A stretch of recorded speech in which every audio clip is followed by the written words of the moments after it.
सभी शिक्षक साथियों को प्यार भरा नमस्कार। आप सभी का हमारे YouTube चैनल इडू ज्ञान अकेडमी में बहुत बहुत स्वागत है।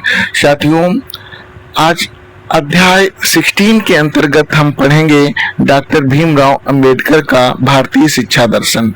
ये पीडीएफ बहुत ही इम्पोर्टेंट है क्योंकि डॉक्टर भीमराव अंबेडकर का अपने देश के प्रति अहम योगदान रहा है। तो इस पीडीएफ को पूरा कंसंट्रेशन के साथ में आप लोग अध्ययन करिए।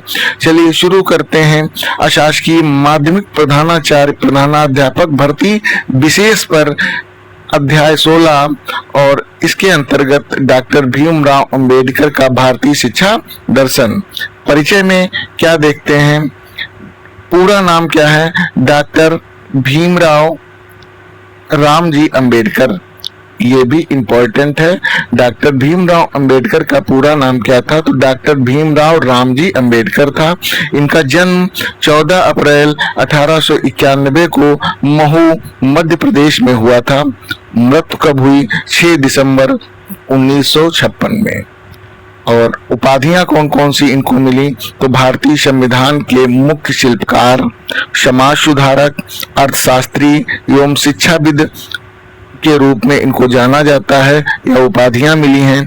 प्रसिद्ध नारा इनका क्या था, शिक्षित बनो, संगठित रहो, संघर्ष करो। ये इनका प्रसिद्ध नारा रहा था। अब आते हैं नंबर 2 पॉइंट पर, देखते हैं डॉक्टर भीमराव अंबेडकर के शिक्षा दर्शन का आधार क्या था। तो शिक्षा सामाजिक परिवर्तन का सबसे प्रभावी साधन है। आधार क्या था शिक्षा का, यह शिक्षा ही सामाजिक परिवर्तन का सबसे प्रभावी कारक है या साधन है। शिक्षा सभी के लिए समान रूप से उपलब्ध हो, जाति, धर्म, लिंग और आर्थिक स्थिति के आधार पर भेदभाव समाप्त हो। शिक्षा व्यक्ति को आत्मनिर्भर एवं स्वाभिमानी बनाती है। ये पॉइंट जो थे ये थे डॉक्टर अंबेडकर के शिक्षा दर्शन का आधार।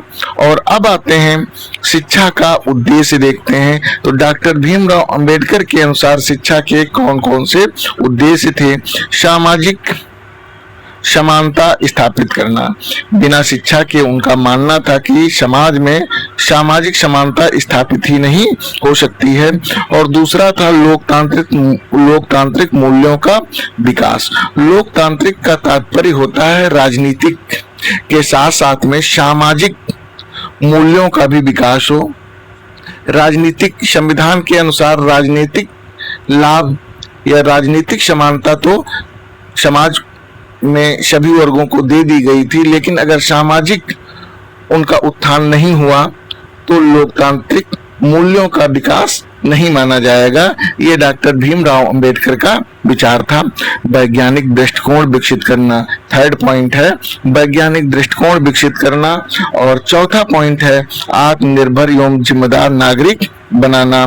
और 5वां पॉइंट है शोषण एवं अंधविश्वास का अंत करना। इस तरीके से ये जो है उद्देश्य थे।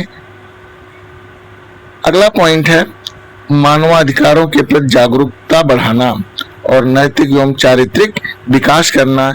ये शिक्षा के परम उद्देश्य थे डॉक्टर भीमराव अंबेडकर के अनुसार। और अब आते हैं उनके अनुसार करिकुलम कैसा होना चाहिए, अर्थात पाठ्यक्रम की व्यवस्था कैसी होनी चाहिए। तो विज्ञान एवं तकनीकी शिक्षा पर बल देना चाहिए। उनका मानना था कि विज्ञान एवं तकनीकी शिक्षा पर बल देना चाहिए।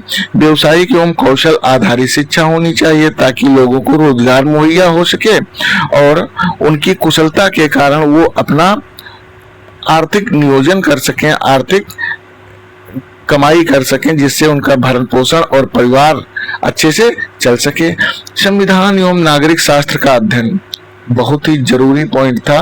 डॉक्टर भीमराव अंबेडकर ने कहा कि संविधान और नागरिक शास्त्र का अध्ययन करना नितांत आवश्यक है क्योंकि इसके बिना हम अपने अधिकारों और नियमों से वंचित रह जाते हैं।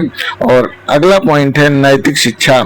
नैतिक शिक्षा भी देनी है समाज को क्योंकि बिना नैतिक शिक्षा के समाज सुव्यवस्थित या सुसभ्य हो ही नहीं सकता है। अगला पॉइंट है सामाजिक न्याय एवं समानता से संबंधित विषय। सामाजिक न्याय और समानता से संबंधित विषयों को कार्यक्रम में जोड़ा जाए, ये उनके द्वारा बताया गया था।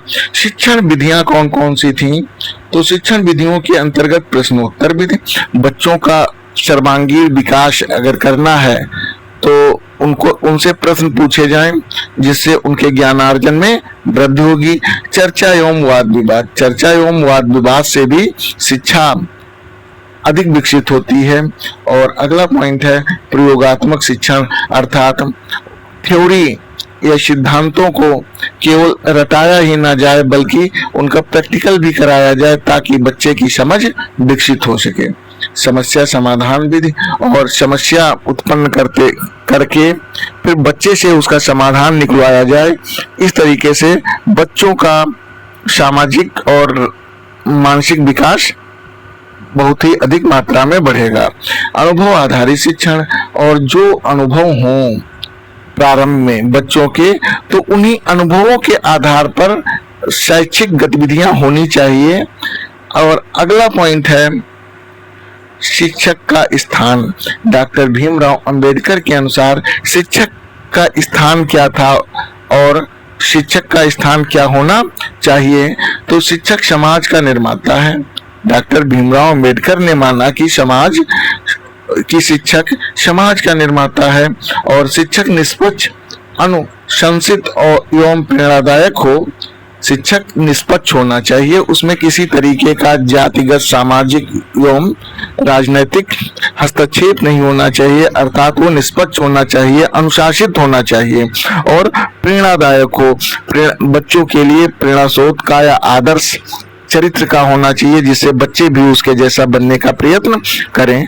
और अगला है शिक्षक वैज्ञानिक दृष्टिकोण विकसित करें। बहुत ही इंपॉर्टेंट पॉइंट है। भीमराव अंबेडकर जी का मानना था कि शिक्षकों को ऐसे पढ़ाना चाहिए जिससे बच्चों में वैज्ञानिक दृष्टिकोण का विकास हो सके और सभी विद्यार्थियों के साथ समान व्यवहार करें। सभी विद्यार्थियों के साथ समान व्यवहार से तात्पर्य कि एक जैसा व्यवहार होना चाहिए, किसी के साथ जातिगत या क्षेत्रवाद की तरीके से या लिंग की वजह से भेदभाव इसी प्रकार का न हो। अब देखिए विद्यार्थी का क्या स्थान रहा, अर्थात विद्यार्थी अपनी गतिविधियों को और अपने अनुगमन और अपने पाठ्यक्रम को कैसे सुव्यवस्थित करेंगे और कैसे एक अच्छे नागरिक समाज में बनेंगे। तो अनुशासित एवं परिश्रमी हो। बच्चा कैसा होना चाहिए? अनुशासित होना चाहिए और मेहनती होना चाहिए। सत्य एवं वैज्ञानिक सोच को अपनाए, उसके अंदर सत्यता होनी चाहिए और दृष्टिकोण उसका वैज्ञानिक होना चाहिए। सामाजिक उत्तरदायित्व निभाएं। समाज के जो उत्तरदायित्व हैं, जो संबंध हैं और उन संबंधों के तहत जो हमारे उत्तरदायित्व होते हैं उनको बखूबी निभाना चाहिए। और अगला पॉइंट है शिक्षा का उपयोग समाज सेवा में करें। शिक्षा वह माध्यम है जिसके द्वारा समाज को हम आगे बढ़ा सकते हैं, तो शिक्षा का उपयोग समाज सेवा में करें। और अब अगला पॉइंट आता है महिला शिक्षा के प्रति डॉक्टर भीमराव अंबेडकर जी का क्या विचार था। तो महिला शिक्षा को राष्ट्र निर्माण का आधार माना गया। डॉक्टर भीमराव अंबेडकर ने महिला शिक्षा को राष्ट्र निर्माण का आधार माना। स्त्री पुरुष समान शिक्षा के समर्थक थे और डॉक्टर भीमराव अंबेडकर में लैंगिक असमानता बिल्कुल भी नहीं थी। चाहे स्त्री हो चाहे पुरुष हो, उनको समान शिक्षा देने का प्रस्ताव किया था कि किसी तरीके का उनके साथ पक्षपात न किया जाए। और तीसरा पॉइंट है महिलाओं की आर्थिक एवं सामाजिक स्वतंत्रता पर भी बल दिया जाना चाहिए, तभी हमारे समाज का उत्थान हो सकता है और महिलाओं के शिक्षित होने से पूरा देश शिक्षित हो सकता है। अगला पॉइंट है लोकतंत्र में शिक्षा। इन सभी जो मैं पीडीएफ पढ़ रहा हूं अभी, इनसे ही अगला वीडियो जो होगा वह क्वेश्चन से रिलेटेड होगा और बहुत ही अच्छे क्वेश्चंस आप सभी को देखने को मिलेंगे अगले वीडियो में। तो लोकतंत्र एवं शिक्षा। लोकतंत्र की सफलता शिक्षित नागरिकों पर निर्भर है। लोकतंत्र की सफलता शिक्षित नागरिकों पर निर्भर करती है और शिक्षा से स्वतंत्रता, समानता एवं बंधुत्व की भावना विकसित होती है। नेक्स्ट पॉइंट पर आते हैं, डॉक्टर अंबेडकर के प्रमुख शैक्षिक विचार क्या थे। तो देखिए शिक्षा के प्रति डॉक्टर भीमराव अंबेडकर के शैक्षिक विचार क्या थे।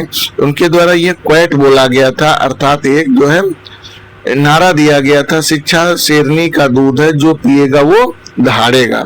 शिक्षा से ही सामाजिक क्रांति संभव है, यह भी डॉक्टर भीमराव अंबेडकर के ही द्वारा कहा गया। समान अवसर ही वास्तविक लोकतंत्र की पहचान है। लोकतंत्र का तात्पर्य समाज में स्थान पाना होता है, तो समान अवसर यदि दिए जाएंगे तभी वास्तविक लोकतंत्र की पहचान मिलेगी। संविधान के मूल्यों को शिक्षा के माध्यम से लागू किया जाना चाहिए। संविधान में जो मूल्य दिए गए हैं उनको वास्तविक रूप से शिक्षा के माध्यम से ही लागू किया जा सकता है, अन्यथा वो लागू ही नहीं हो पाएंगे। अब आते हैं यहाँ पे मैं एक बारीक पॉइंट रखता हूँ, परीक्षा हेतु महत्वपूर्ण तथ्य कौन कौन से हैं, उनको यदि हम याद कर लेंगे, पुनः देख लेंगे तो हमारी मेमोरी में वह फीड हो जाएंगे और जब क्वेश्चंस कराएंगे तो आप लोग आगे आगे प्रश्नों का जवाब देंगे। तो यहाँ परीक्षा उपयोगी अति महत्वपूर्ण तथ्य कौन कौन से हैं। संविधान के मुख्य शिल्पकार डॉक्टर भीमराव अंबेडकर थे। जन्म 14 अप्रैल 1891 को हुआ था। मृत्यु 6 दिसंबर 1956 को हुआ था। और प्रसिद्ध नारा शिक्षित बनो संगठित एवं संघर्ष करो। और उनके द्वारा शिक्षा का उद्देश्य क्या था, सामाजिक न्याय एवं समानता। सबसे अधिक बल वैज्ञानिक, तकनीकी एवं व्यवसायिक शिक्षा। लोकतंत्र की सफलता का आधार शिक्षित नागरिक। महिला शिक्षा के प्रबल समर्थक थे। तो इस तरीके से डॉक्टर भीमराव अंबेडकर का जो शैक्षिक दर्शन था वो इस पीडीएफ में शामिल किया गया। अब आप लोगों को बहुत ही अच्छे और कठिन प्रश्नों का समावेश अगली वीडियो में किया गया है। तो आप लोग सहयोग बराबर ऐसे ही करते रहिए, पढ़ते रहिए और डटे रहिए सिलेक्शन तक। बिल्कुल सिलेक्शन निश्चित है यदि आप इसी तरीके से मेहनत से लगे रहे। मिलते हैं अगले वीडियो में, तब तक के लिए धन्यवाद। जय हिंद, जय भारत।